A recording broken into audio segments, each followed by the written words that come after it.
Now I want you to have a short discussion with each other. Turn to one sitting beside you and tell each other experiences of social awareness and work situations. When you gather again, it's free for any of the pairs to report things they think others would appreciate that they share. Take 10 minutes of talking to each other and 10 minutes of sharing in the bigger group. Thank you. Welcome back from the discussions. Hope it went well. So we proceed in the lecture with social awareness for a while. Each company, enterprise or organization or co-op, whatever, has a framework. An important thing working with teams or groups is to secure that everyone knows or are familiar with the framework of the enterprise or organization or the local team. Organizations are complicated phenomena, but it's important to make them understandable.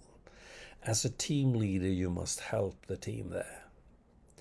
Organizations have objectives, goals, values, ethics, and a structure for decision making. It probably have a lot of rules for different work sites and tasks as well. Be sure that everyone in your team or working group knows what's at stake, what's expected from them, the enterprise or the organizational ethics and other important guidelines. If one doesn't know, it becomes more difficult to know if one does right or wrong in the work. We will now look at some of the main ingredients in social awareness. This slide shows what we could call an ethical standard or a proposal to it. Every person, including yourself, is a complicated mixture of upbringing, life's experiences, social interaction, and knowledge.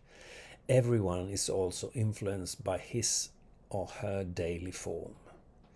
So when a person you meet behave, talk, or do things, it's a product of what we mentioned earlier. A behavior of one person can be completely logic to that person, according to his or her background, but it can appear illogic to you.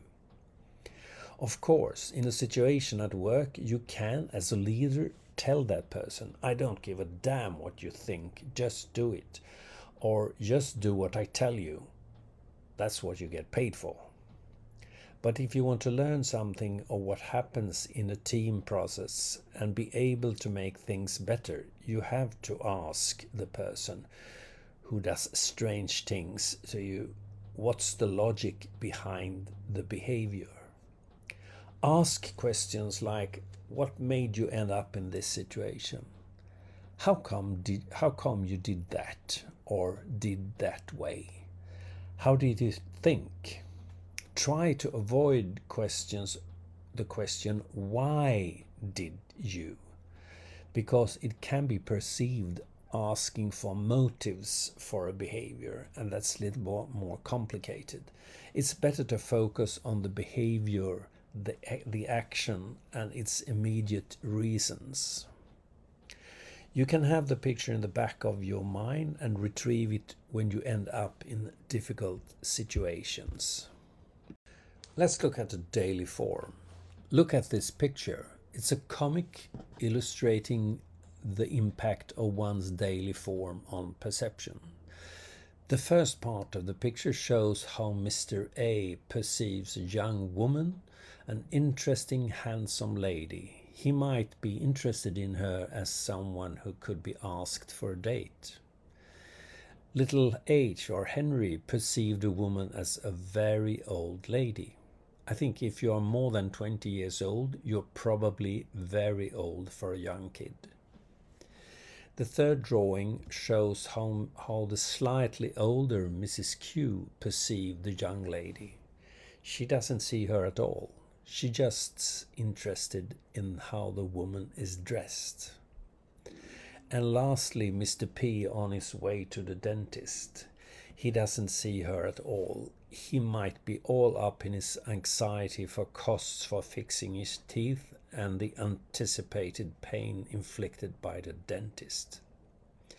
This is a comic illustration, but this is more or less how we perceive things based on our background and daily form.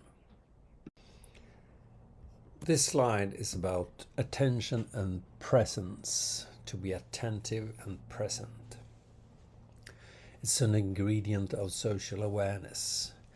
I think you should give every team member a space where you listen with sincere interest what that person will tell you. The possible or available space or time depends on the framework of the organization. You can't listen to everything every time, but when you will listen, be there with the other and be as interested as you can. You may ask yourself, if someone talks to you and you're not so interested in what the person tells, do you think that person will notice this? I think the person will. So the best thing is not to try to hide, but be open and sincere. So when you have the time to talk seriously with a team member, be there. We are, as humans, expert on decoding things like disinterests in other when we talk. So this picture is about priming. Priming is a word mostly known from psychological research and the marketing sector. It means that you can be influenced unconsciously to react in a certain way. This picture shows a sketch of a famous experiment done on students in the United States. Students were asked to come to a research facility to take part in an experiment. When the student came to the facility, he or she was met by a research assistant at an elevator. The assistant had a styrofoam cup with coffee in his hand and a pile of documents in the other. Randomly, the styrofoam cup contained hot coffee, ice cold, or lukewarm coffee. The student's task was to read a text describing a person in neutral terms. They were expected to characterize the person in the text in a questionnaire. When the assistant went up the elevator with the student to the room where the text was supposed to be read, he asked each student if she or he could hold the styrofoam cup while he arranged his documents. The result was that the students who got to hold the styrofoam cup with hot coffee assessed the person described in the text in a more positive way. The opposite happened with those who hold the cold cup. They assessed the person in the text in more negative ways. The others were more randomly had more randomly assessment.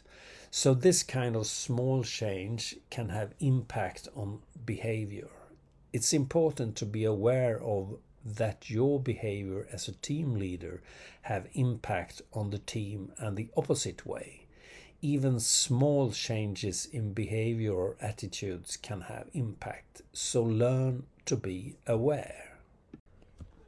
As was said in the beginning of this lecture, it's important to be able to balance between task and relation.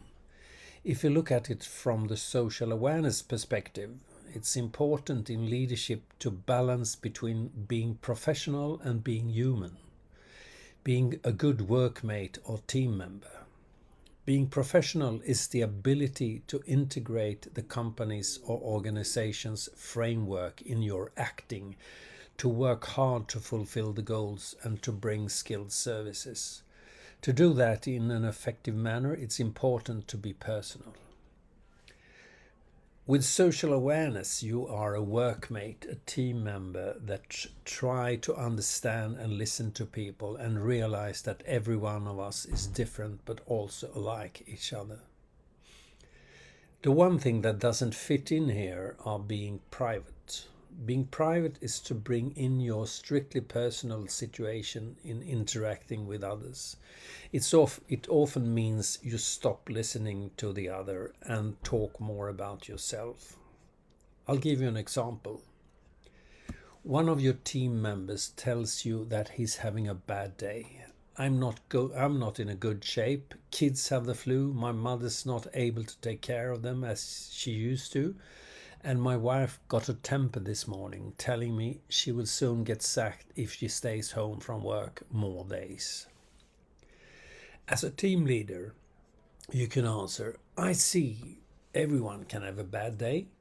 It's not easy when the kids get sick and stay home. So do what you can.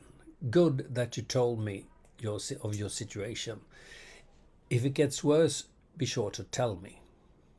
By this, you show interest and empathy in expressing that you understand and that you are ready to help. If you in that situation become private, you might say, I know how it is. Last year, my wife threatened to leave me if I didn't fix the child care together with her. I got my mother to step in for some days, but I don't like her to be in the house. In this last one, you are suddenly the main person, and what you have experienced is at the center. By that, you are not present in listening to the other person's story, and he or she will probably lose interest talking to you. So it's important to be professional and personal. I will give you some rules of thumb concerning social awareness. People act and talk according to their inner logic. You might know something about that, as we as humans are much alike, but to really know, you must ask the person what's behind his or her behavior or talk. Be aware of that what you say, how you say it. Your behavior and your feelings have impact on the team members. If you start a process with a negative feeling, it means hard work to get rid of it. Start things with a positive spirit. Remember the concept of priming. Be there. Be attentive and interested when team members want to have a serious talk with you. If it's not appropriate for you, be honest and tell your team member and ask if you can have the talk later. Be professional. The framework of your organization or enterprise is what you must accept. You and your team are paid to fulfill goals. In doing that, don't forget to be a person, a human being, with feelings and a wish for the team's well-being. And be sure everyone in the team knows why they are here and what's at stake.